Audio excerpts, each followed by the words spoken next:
Послушаем, а потом поговорим.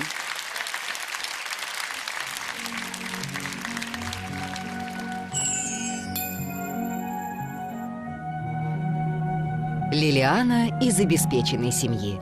Клетка для выступления и ее транспортировка из Казани обошлись ей в 52 тысячи рублей. Участница также сама шила костюмы и ставила танец, потому что боялась, что московские костюмеры и режиссеры испортят ее казанскую самобытность.